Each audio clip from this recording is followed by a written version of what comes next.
युद्ध उस कुरुक्षेत्र के 5 रहस्य। महाभारत का युद्ध कुरुक्षेत्र में लड़ा गया।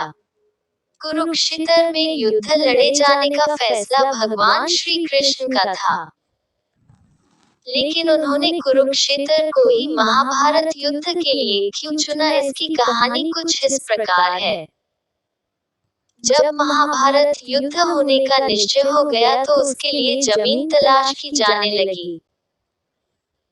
श्री कृष्ण जी बड़ी हुई असुरता से ग्रसित व्यक्तियों को उस युद्ध के द्वारा नष्ट कराना चाहते थे, पर भय यह था कि यह भाई भाइयों का, गुरु शिष्य का, संबंधी कुटुंबियों का युद्ध है।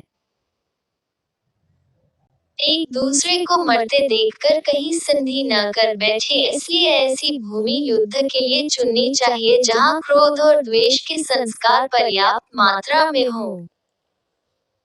उन्होंने अनेकों दूत अनेकों दिशाओं में भेजे कि वहां की घटनाओं का वर्णन आकर उन्हें सुनाएं।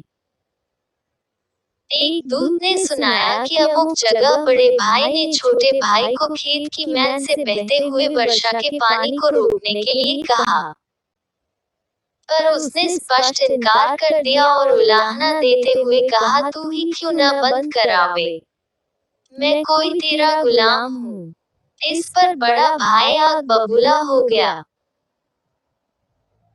उसने छोटे भाई को छुरे से गोद डाला और उसकी लाश को पैर पकड़कर घसीटता हुआ उस मैल के पास ले गया और जहां से पानी निकल रहा था वहां उस लाश को पैर से कुचल कर लगा दिया।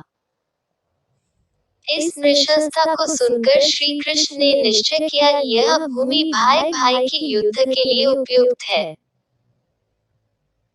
यहाँ पहुँचने पर उनके मस्तिष्क पर जो प्रभाव पड़ेगा उससे परस्पर प्रेम उत्पन्न होने या संधि चर्चा चलने की संभावना न रहेगी। वह स्थान कुरुक्षेत्र था, वहीं युद्ध रचा गया। महाभारत की यह कथा इंगित करती है कि शुभ और अशुभ विचारों एवं कर्मों के संस्कार भूमि में देर तक समाये रहते हैं। इसलिए ऐसी भूमि में ही निवास करना चाहिए जहां शुभ विचारों और शुभ कार्यों का समावेश रहा हो। हम आपको ऐसी ही एक कहानी और सुनाते हैं जो कि श्रवण कुमार के जीवन से संबंधित है। जब श्रवण कुमार ने अपने माता पिता को गांव से उतार कर चलाया पैदल, श्रवण कुमार के माता पिता अंधे थे। वे उनकी सेवा पूरी तत्परता से करते, किसी प्रकार का कष्ट न होने देते। एक बार माता पिता ने तीर्थ यात्रा की इच्छा की। श्रवण कुमार ने कांवर बनाकर दोनों को उसमें बिठाया और उन्हें लेकर तीर्थ यात्रा को चल दिया। बहुत से तीर्थ करा लेने पर एक दिन अचानक उसके मन में यह भाव आए कि पिता माता को पैदल क्यों न चलाया जाए। उसने कांवर जमीन पर रख दी और उन्हें पैदल चलने को कहा। वे चलने तो लगे, पर उन्होंने साथ ही यह भी कहा, इस भूमि को जितनी जल्दी हो सके पार कर लेना चाहिए। वे तेजी से चलने लगे। जब वह भूमि निकल गई तो श्रवण कुमार को माता पिता की अवज्ञा करने का बड़ा पश्चाताप हुआ और उसने पैरों पड़कर क्षमा मांगी तथा फिर कांवर में बिठा लिया। उसके पिता ने कहा, पुत्र, इसमें तुम्हारा दोष नहीं।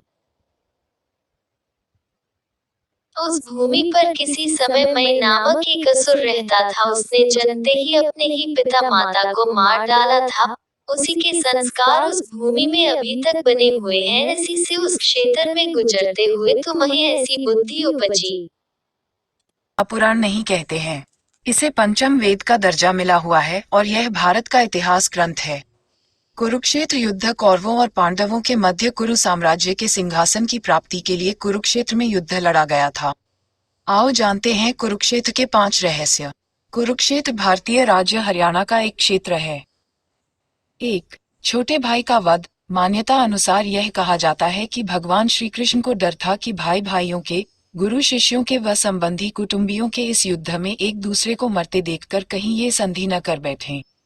इसलिए ऐसी भूमि युद्ध के लिए चुनने का फैसला लिया गया जहां क्रोध और द्वेष के संस्कार पर्याप्त मात्रा में हों। तब श्री कृष्ण ने कई दूत अनेकों दिशाओं में भेजे और उन्हें वहां की घटनाओं का जायजा लेने को कहा। 2. कुरु का क्षेत्र। दूसरी कहानी अनुसार कहते हैं कि जब कुरु इस क्षेत्र की जुताई कर रहे थे तब इंद्र ने उनसे जाकर इसका कारण पूछा। कुरु ने कहा कि जो भी व्यक्ति इस स्थान पर मारा जाए वह पुण्य लोक में जाए, ऐसी मेरी इच्छा है। इंद्र उनकी बात को हंसी में उड़ाते हुए स्वर्गलोक चले गए।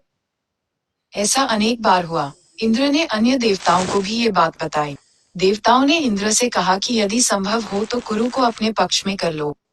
तब इंद्र ने कुरु के पास जाकर कहा कि कोई भी पशु, पक्षी या मनुष्य निराहार रहकर या युद्ध करके इस स्थान पर मारा जाएगा तो वह स्वर्ग का भागी होगा।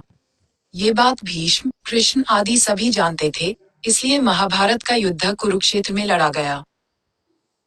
कुरुक्षेत्र का महत्व। महाभारत के वन पर्व के अनुसार कुरुक्षेत्र में आकर सभी लोग पाप मुक्त हो जाते हैं और जो ऐसा कहता है कि मैं कुरुक्षेत्र जाऊंगा और वहीं निवास करूंगा, यहाँ तक कि यहाँ की उड़ी हुई धूल के कण पापी को परम पद देते हैं।